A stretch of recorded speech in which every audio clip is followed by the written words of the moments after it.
मीरपुर नाम के शहर में तेजस अपनी पत्नी नीरू के साथ रहता था।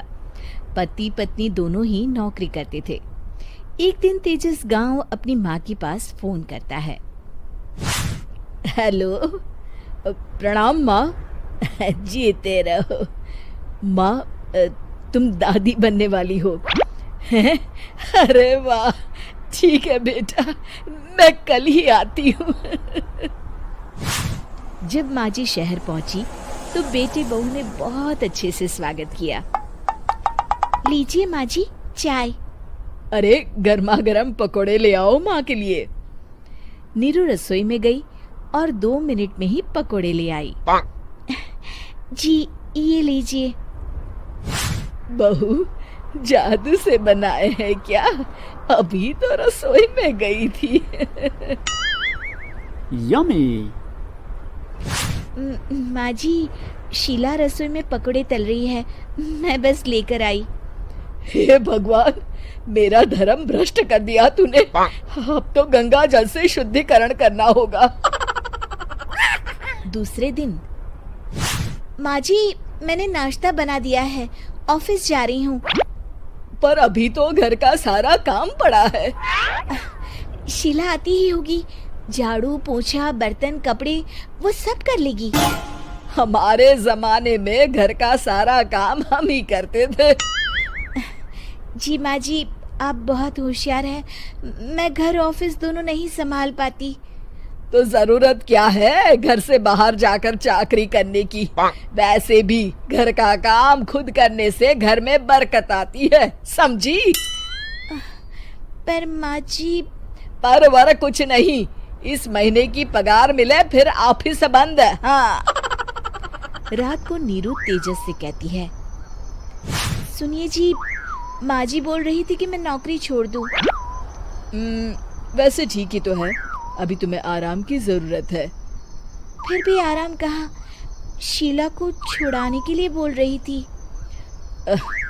तो अब 24 घंटे में इतना काम तो कर ही सकती हो। पर जॉब पसंद है मुझे, घर पर मन नहीं लगेगा। अगले दिन जब दोनों ऑफिस के लिए निकल रहे थे, मेरी तो कोई कीमत ही नहीं है इस घर में।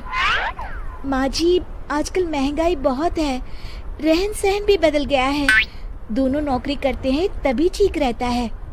अच्छा, तू कहना क्या चाहती है? मेरा बेटा तुझे बिठा के खिला नहीं सकता? तू ही इस घर का खर्च चला रही है, हैं? नहीं माँ जी, मेरा वो मतलब नहीं था। मतलब खूब समझती हूँ, ये बाल धूप में सफेद नहीं किए मैंने। हाँ।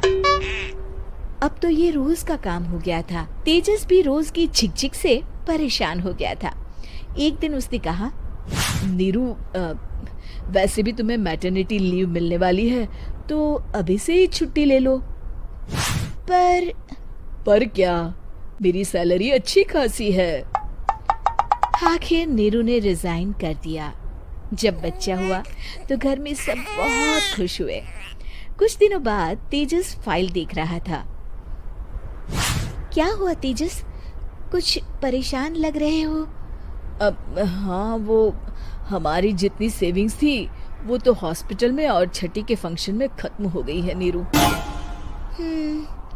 और अभी वैसे मंदी चल रही है तो मैं बोल रही थी कल मुन्ना को हेपेटाइटिस का टीका लगवाना है। नीरू, क्या पोस्टपोन नहीं कर सकते? नहीं जी, बिल्कुल नहीं। अब तेजस को समझ में आ रहा था कि उससे गलती हुई है।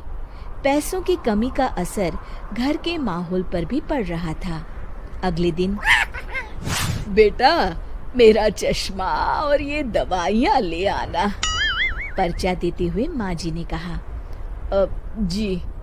तेजस, मुन्ना के लिए दूध का डिब्बा और डायपर भी ले आना, और ये किराने के सामान की लिस्ट है, इसे भी लाना है।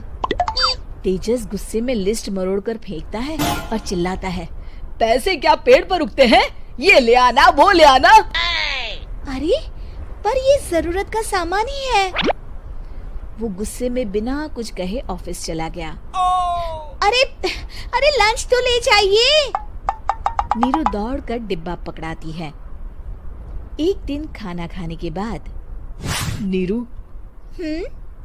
अब तो मुन्ना कुछ बड़ा हो गया, तो अब तुम वापस ज्वाइन कर लो ना जॉब। पर इस रिसेशन में जॉब मिलना बहुत मुश्किल है।